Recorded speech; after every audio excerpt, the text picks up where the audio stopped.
Trey just messaged me. He said if I were up in Mount Pleasant, he'd have fresh seafood delivered right to my door. Wouldn't have me sweating over somebody else's old grill. Is that right? He knows how to treat a woman, Darnell. Something you forgot a long time ago. He wouldn't have me standing in this heat, wasting my Sunday in somebody else's old house. I turned the shrimp, didn't flinch, didn't look up, didn't give her a single thing she came for. Because she was certain, absolutely certain, I would never leave. 8 years of my silence had convinced her I had no moves left.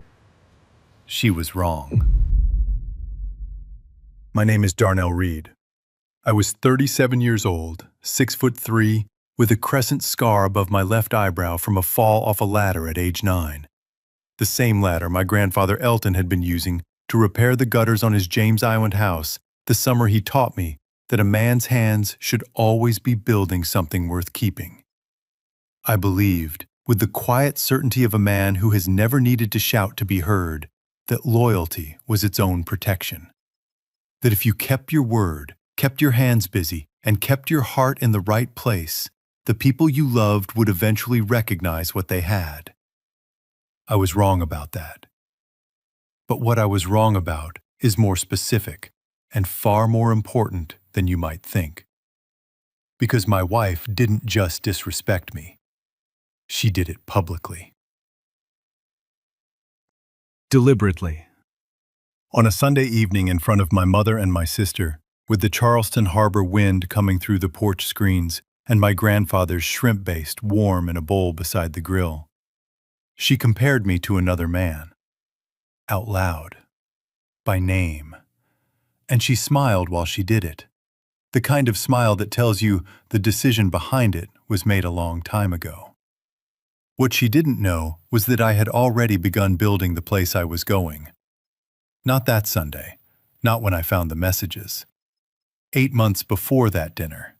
And it started with a single bank notification on a Tuesday morning in January, a $4,000 transfer to an account called Coastal Horizon Ventures that I didn't recognize. I didn't accuse anyone. I didn't say a word. I was a man who had spent 15 years reading the small details of old houses. The hairline crack that tells you the foundation has shifted. The watermark that tells you the roof has been leaking longer than anyone admitted. I had learned that the first sign of something wrong is never the thing itself. It's just the first visible edge of it.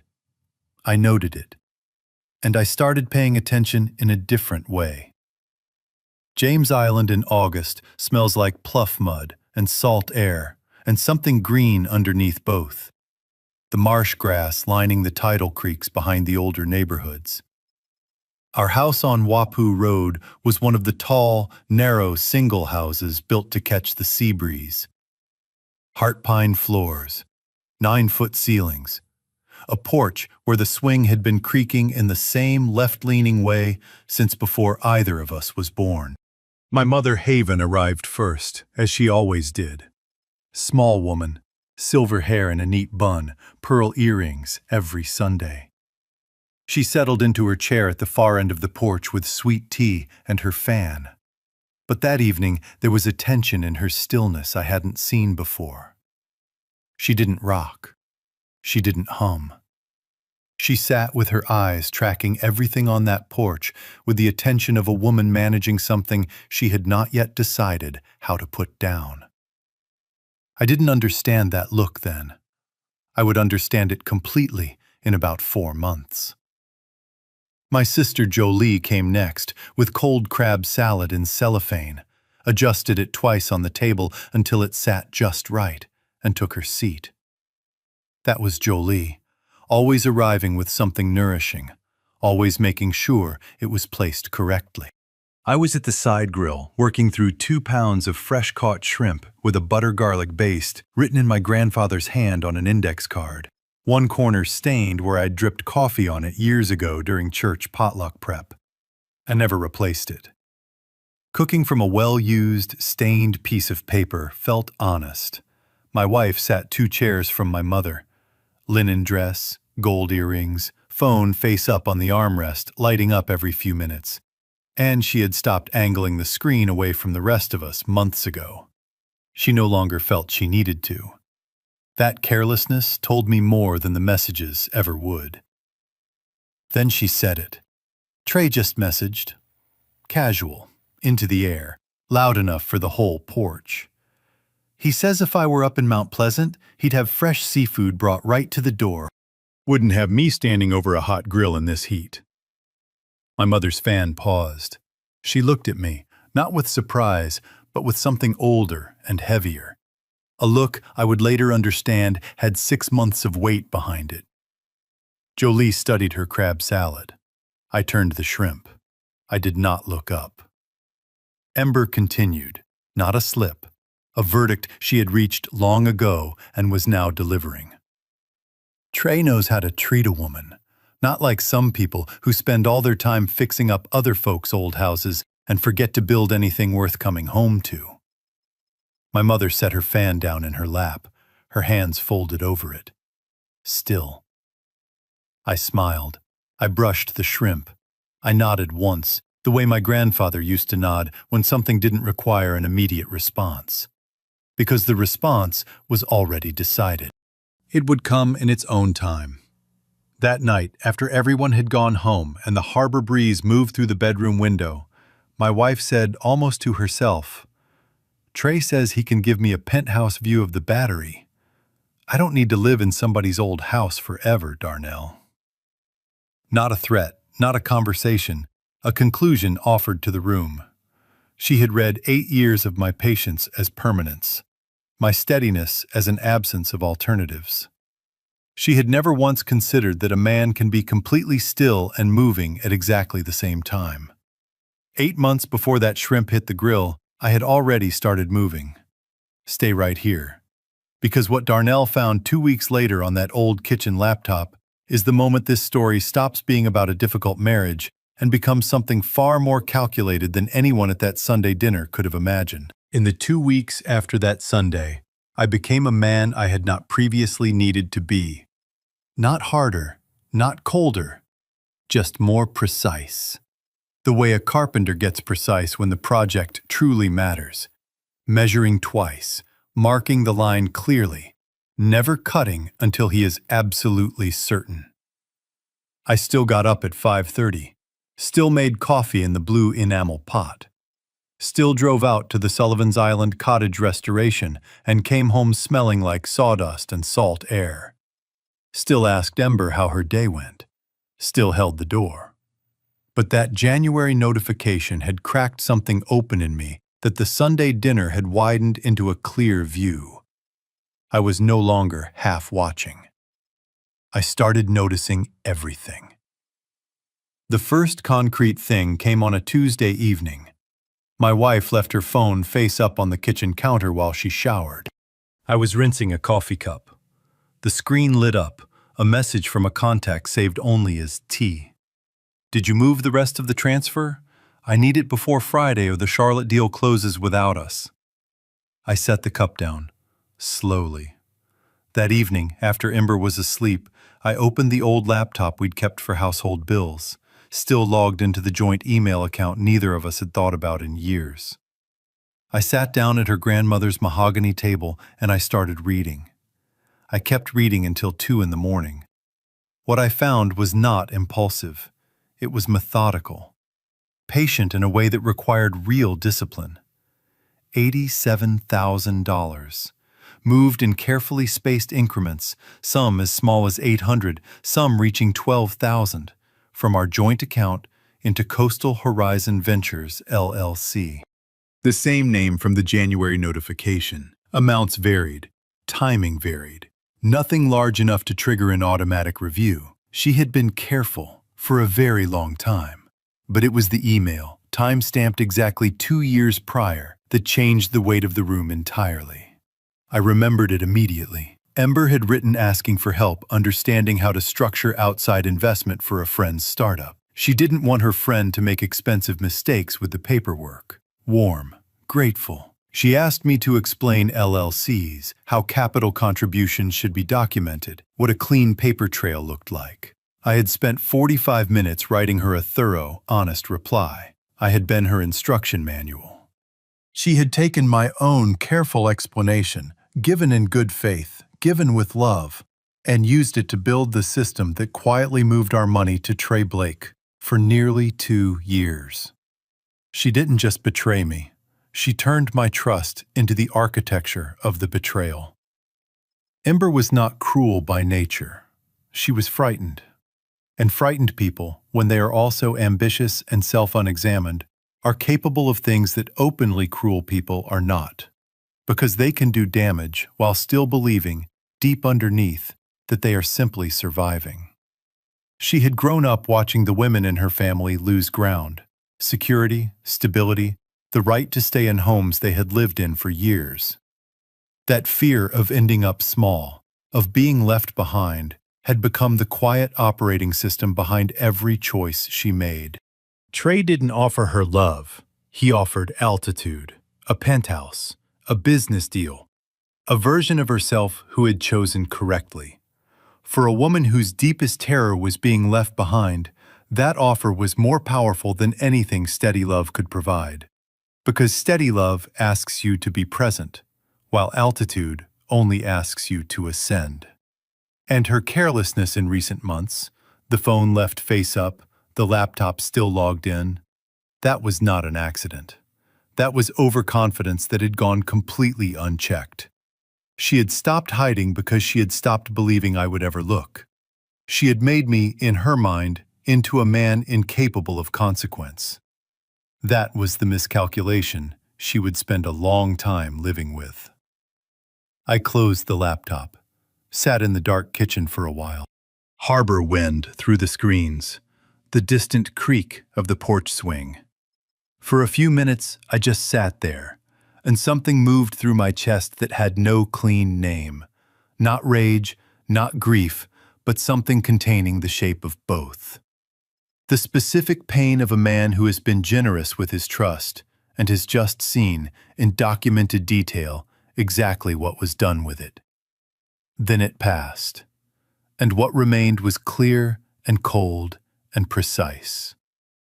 Within 48 hours, I was across the desk from attorney Nia K. Thompson on Broad Street in downtown Charleston. Nia looked at the documents, asked 4 precise questions, and told me exactly what to do and in what order. She confirmed immediately.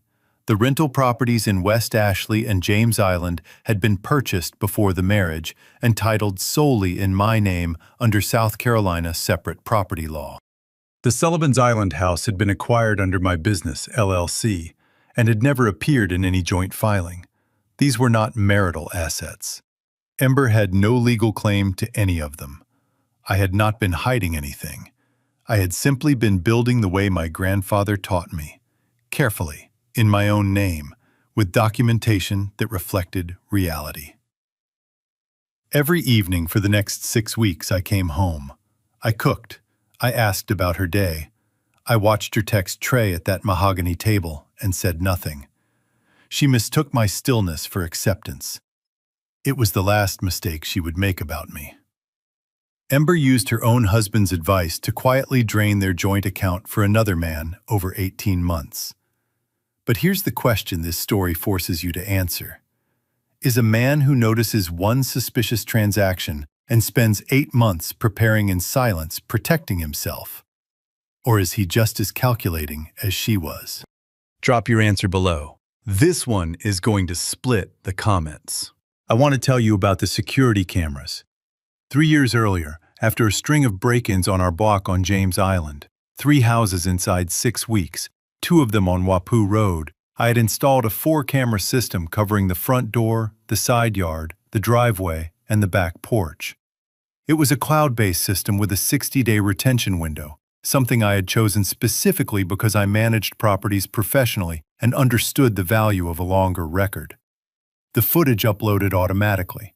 I had mostly stopped thinking about it. Good security becomes invisible when you stop needing it. In the third month of my quiet preparation, on a Wednesday evening when my wife said she was staying late at a work event downtown, I opened the camera app on my phone without any particular plan. Just opened it, scrolled back through the recent timeline, and then I stopped. The footage was from a Thursday 3 weeks prior, still well within the 60-day window. The day I had driven to Sullivan's Island for an all-day walkthrough with the contractor on the cottage restoration. Left at 7 in the morning, back close to 7 that evening. 12 hours on site. I watched what happened to my house during those 12 hours. At 9:42 in the morning, a silver Mercedes I had seen twice before near Emmanuel AME Church on Calhoun Street, a car I had registered and let go as coincidence, pulled to the curb in front of our house on Wapu Road. Trey Blake stepped out. Linen vest, gold watch catching the September morning light. He moved with the unhurried ease of a man who was not concerned about being observed. He didn't check the street. He didn't slow at the walk. My wife opened the front door before he reached the porch steps.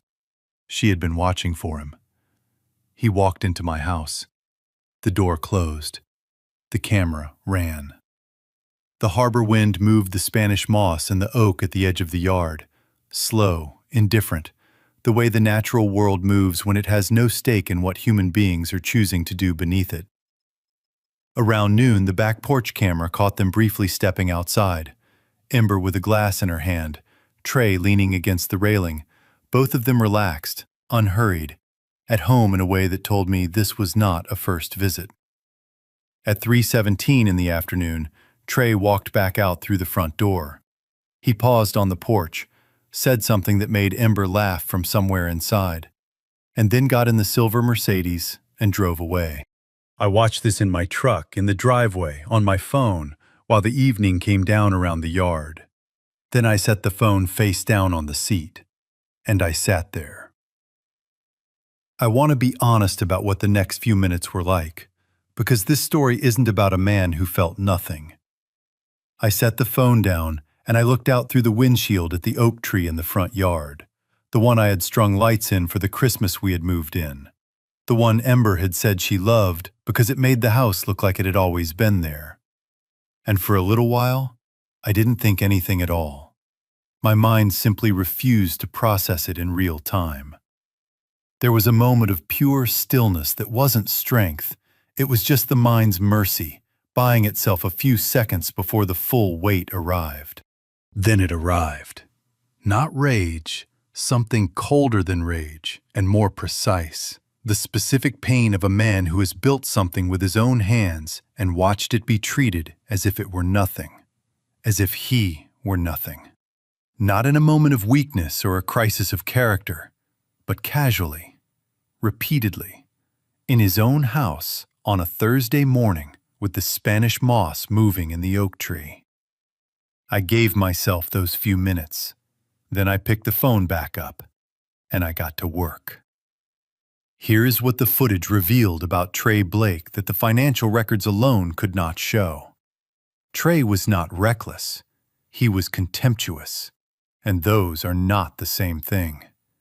A reckless man takes risks because he fails to calculate them. Trey had calculated everything. The unhurried walk to the door, the midday visit on a workday, the complete absence of any attempted concealment, even briefly stepping out onto the back porch. He wasn't being careless. He was making a statement to an audience of one who wasn't even present to receive it. There is a specific type of man who doesn't merely want what another man has. He wants to have it in the other man's space. The conquest isn't the woman, it's the house, the porch, the kitchen where another man's grandfather's recipe card sits on the counter. What he is asserting with that kind of behavior is not desire. It is contempt converted into action. A statement made to no one and everyone simultaneously. I was here, in your home, and you didn't even know. But here is what Trey never understood, and this is the part that matters. He had correctly identified Darnell Reed as the source of real value. The properties, the separate asset structures, the professional reputation in a community with deep roots and long memory. He saw all of that clearly. What his contempt had blinded him to was this: a man capable of building all of that without needing anyone to notice was also a man capable of responding to a threat with the same quiet, methodical precision he brought to everything else. Trey had walked into a house and left his evidence on a camera he didn't know existed, in a file that would sit on a cloud server for 60 days, in the possession of a man who knew exactly how to use it. He had chosen the wrong house. And he had done it with the confidence of someone who had never once been held accountable for where he chose to walk. That kind of confidence has a shelf life. His had just run out. I added the footage to the encrypted folder on my drive. 3 calls, Nia Thompson first. She confirmed the footage, combined with the financial documentation, gave us everything needed. She would finalize the filing within the week. The Sullivan's Island contractor second, occupancy in 10 days. The 3rd call I didn't make. I just sat in the quiet truck with the window down and let the harbor air move through, and I breathed for a while. Then I went inside and made dinner. Asked Ember how her work event had gone. She said it was fine. She was already back on her phone. Over the following 10 days, I moved what was mine to the Sullivan's Island house. My grandfather's recipe card, 3 boxes of documents, the Ravenel Bridge sketch Jolie had drawn for me the year I earned my contractor's license, the family photograph taken outside Emmanuel AME the Sunday after Hurricane Hugo. I left the furniture. I left the kitchen. I left everything we had chosen together. Because I had not come to take. I had come to finish. On the mahogany table, her grandmother's table, built to last generations, I placed one manila folder. Inside, the financial summary, the printed email exchange from 2 years prior, and one screenshot from the security camera. 9:42 in the morning. Silver Mercedes at the curb. Front door already open. No note. There was nothing left that needed saying. On the living room wall, where our wedding photograph had hung for 6 years, I took the frame down, turned it to face the wall, and hung it back in the same spot. Not destroyed, reversed. Because I had not come apart, I had simply changed direction. Then I drove across the Arthur Ravenel Jr. Bridge with the windows down and the September light going gold across the Cooper River, and I did not look back. I let myself have the whole drive, every mile of it. I had earned that. What I didn't know yet was that Ember had already built a plan she believed would protect her, and it was about to meet the one thing she had never once factored in: a community that had known both of us for years and had eyes she didn't know were open. Don't go anywhere, because what Ember found in that empty house and the door she knocked on in Mount Pleasant that same evening is the moment every layer of this story collapses at once. And what's behind that door is something neither of them saw coming. Ember came home on a Sunday afternoon. I know this because Jolie was driving past on Folly Road and saw the car in the driveway and the front door standing open in that particular way. The way a door stands when someone has just walked in, been stopped cold by something they were not prepared for, and has not yet found the will to move again. Jolie kept driving. She told me later she already knew, in the way you know things before you can fully name them, that something inside that house had broken open. She was right. She would have noticed the bedroom first, the closet doors standing wide, the specific, spatial absence on my side of the dresser, the kind of empty that doesn't feel like a room that was never filled. It feels like subtraction, like something real was here and has been deliberately, completely removed. Then she would have come downstairs, and she would have seen the folder on the mahogany table. I have thought about that moment many times, the moment she lifted the cover page and began reading, the moment her eyes moved across the transfer summary. $87,000. 18 months. Every figure dated and tied to an account number. The moment she found her own email to me, printed and paper-clipped, her careful phrasing on the page. And the moment she reached the security camera screenshot, 9:42 in the morning, silver Mercedes at the curb, the front door of her husband's house already standing open. She had been so certain the cameras were only ever about break-ins. She called me 5 times in rapid succession. I watched my phone light up on the Sullivan's Island kitchen counter, the Atlantic moving steadily through the back window, constant and indifferent. I let it ring. When the calls stopped, a message arrived. "I'm sorry. Please call me. We need to talk." I read it. I set the phone face down. There was nothing left to negotiate. The filing was with Naya. The house was mine. The chapter was closed. She just hadn't absorbed that yet, and that was no longer something I could help her with.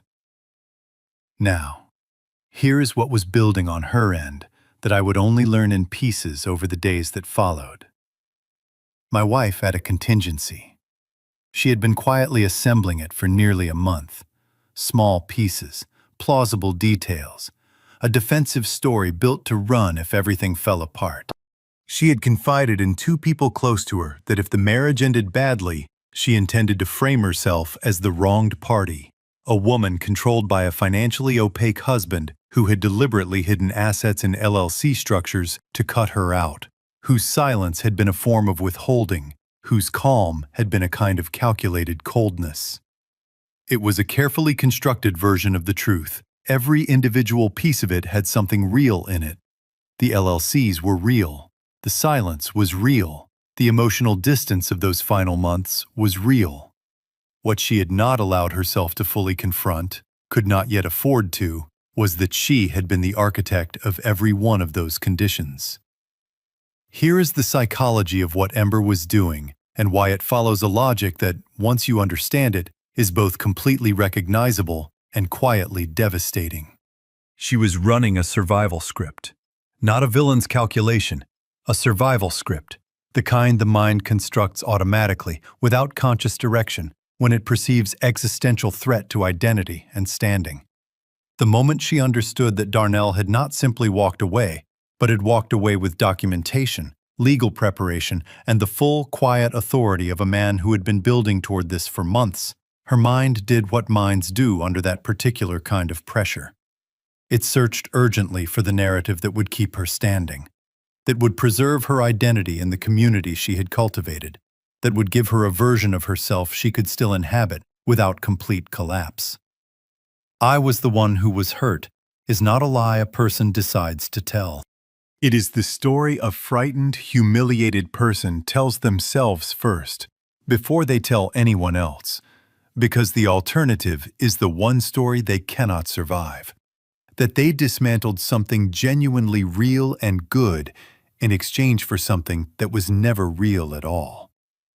She could not yet afford to know the full truth about Trey Blake, because if she allowed herself to know it completely, she would have to face not just the loss of her marriage, but the specific wounding nature of the trade. A loyal, steady, genuinely loving man, exchanged for a man who had looked at her the same way she had looked at Darnell. As a resource, as a means, as something with a value that expires precisely when the extraction ends.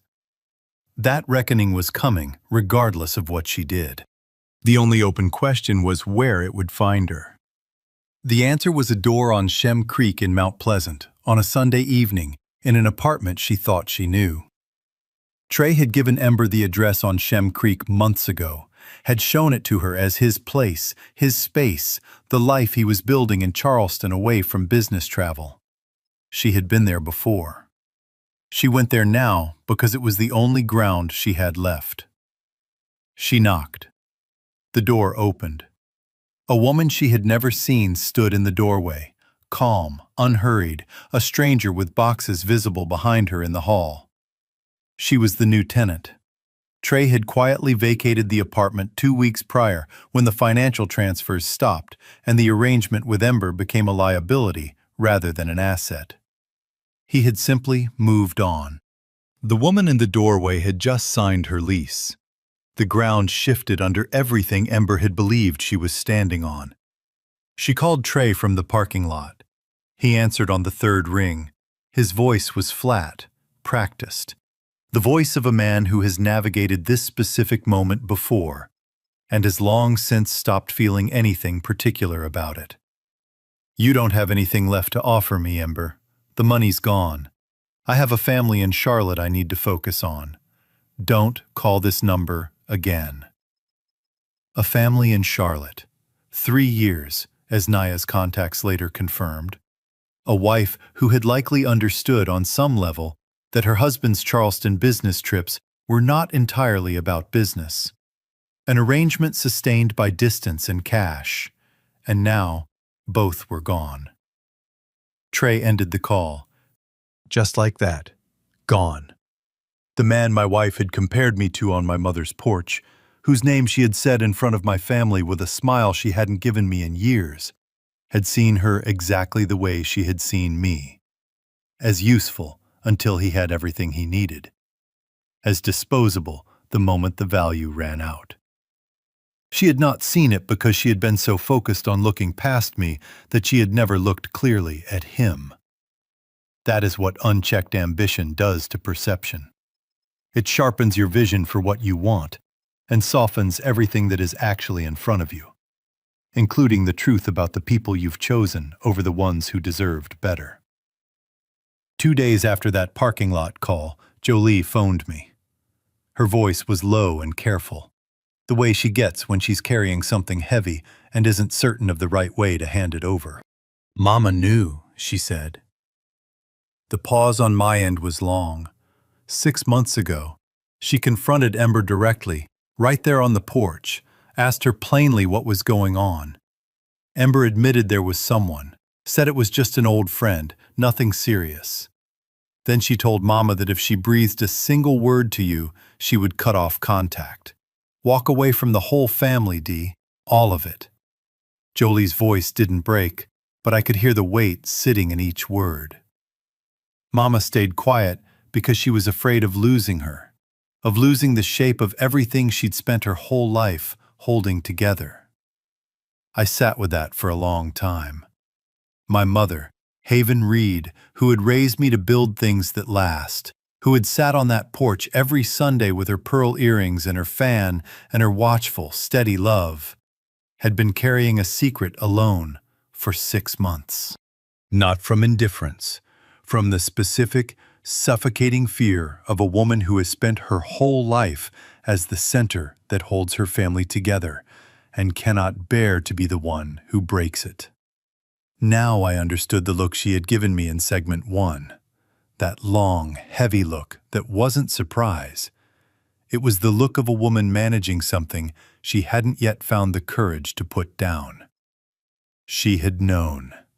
She had been living with the knowing, and the weight of it had sat behind her eyes every Sunday since. Ember had found the load-bearing wall in my mother's life and had leaned against it deliberately for 6 months. The money hurt. The footage hurt. But this settled differently. Because what was done to me, I had prepared for.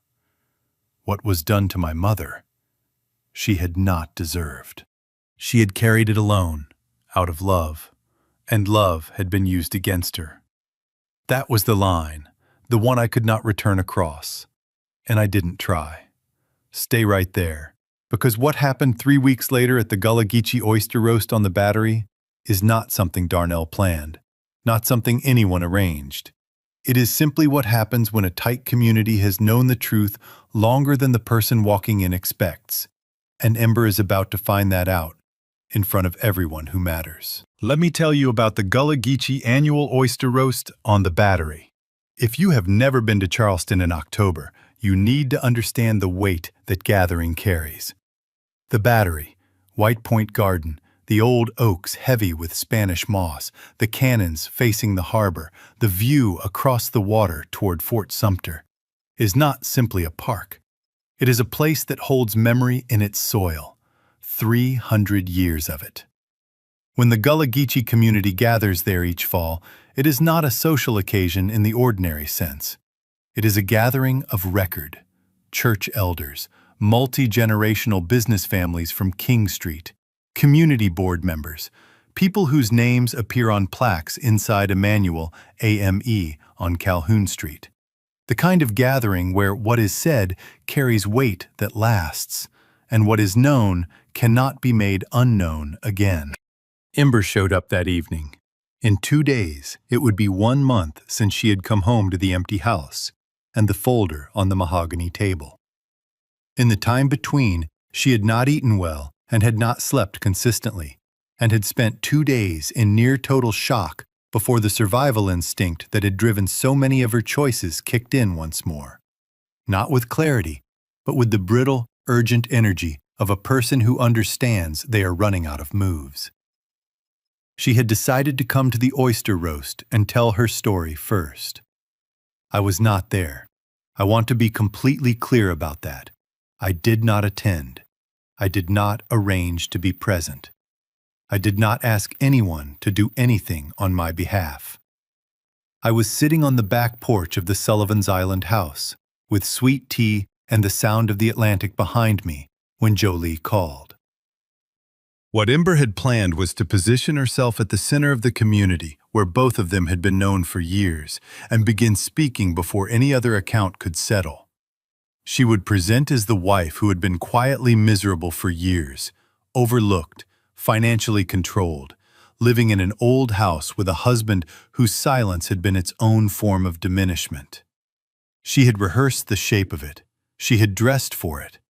What she had not prepared for was the room she was walking into.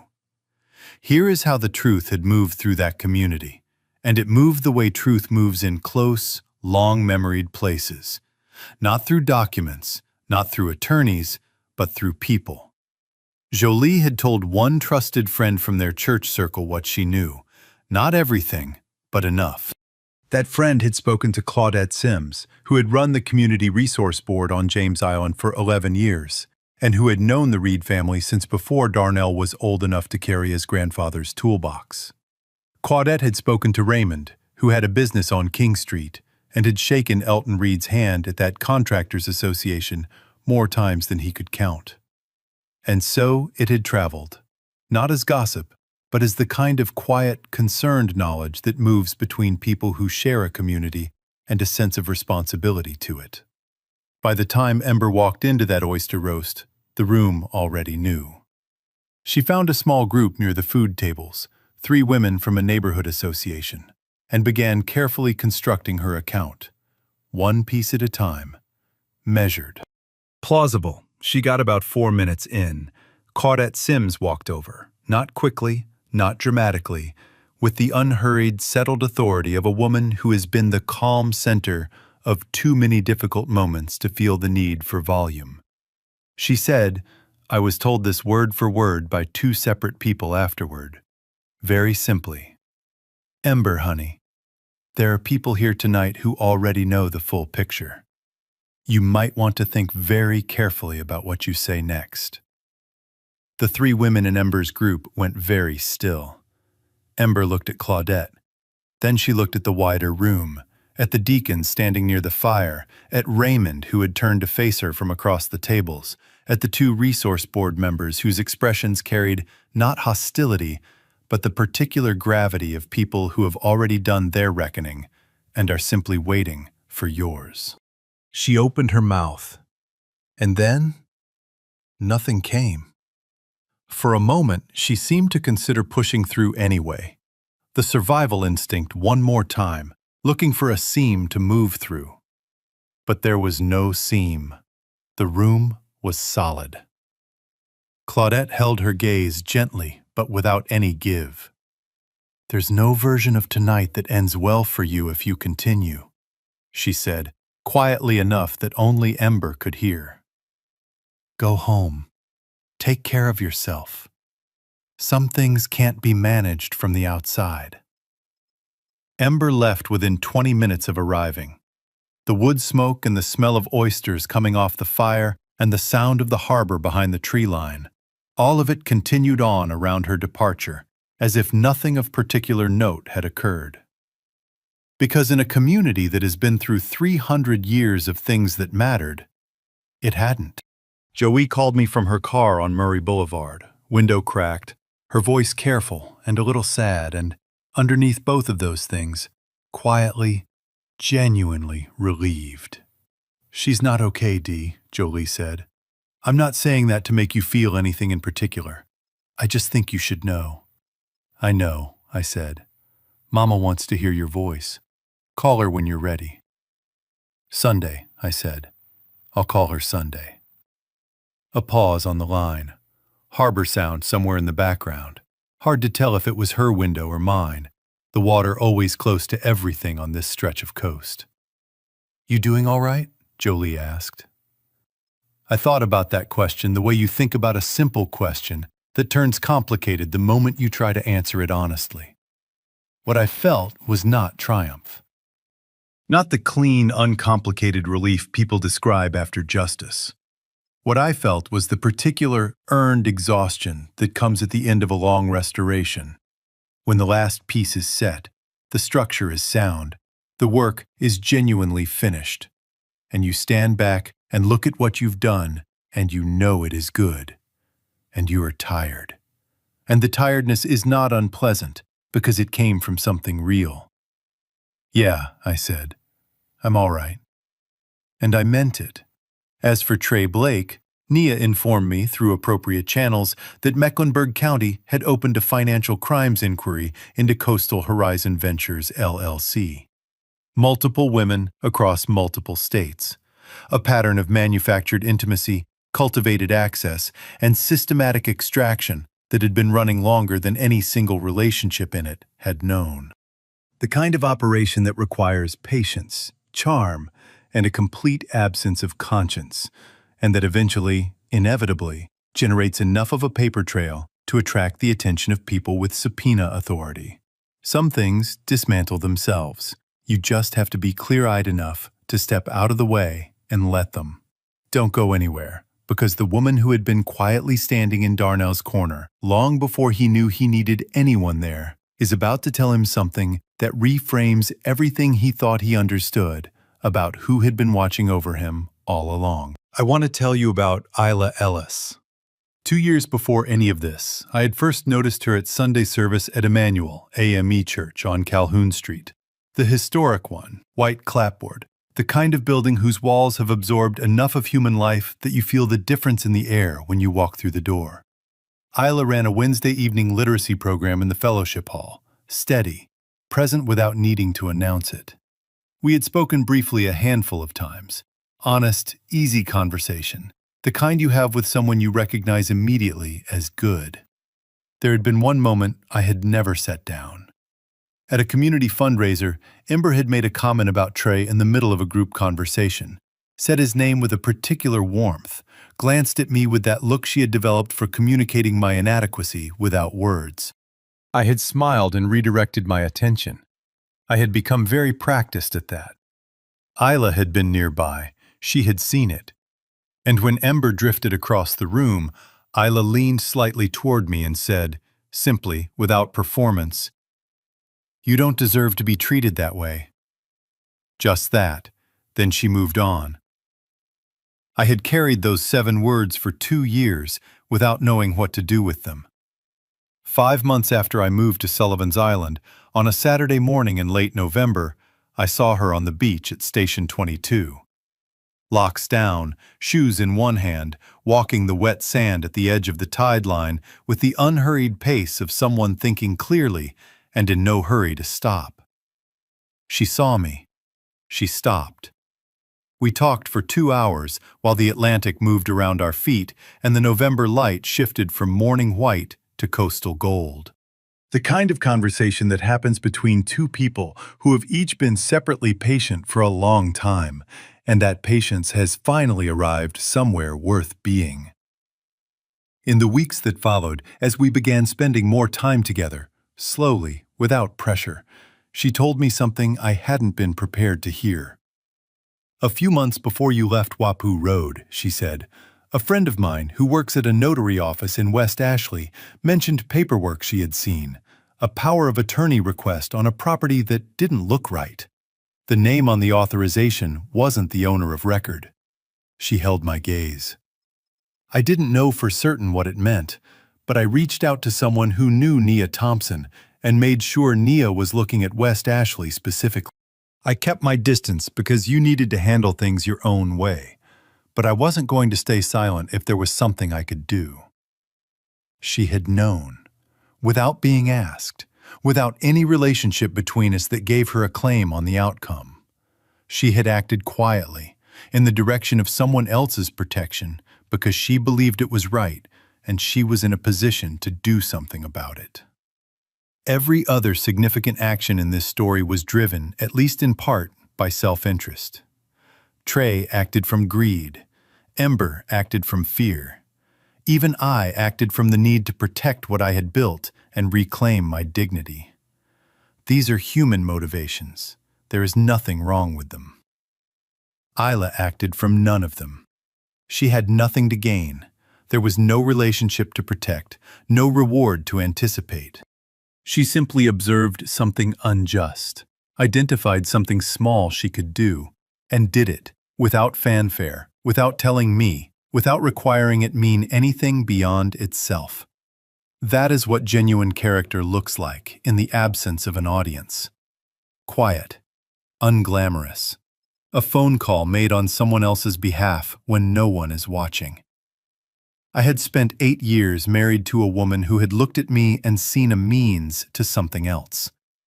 I was standing on a Sullivan's Island porch looking at a woman who had looked at me and simply seen a person worth protecting.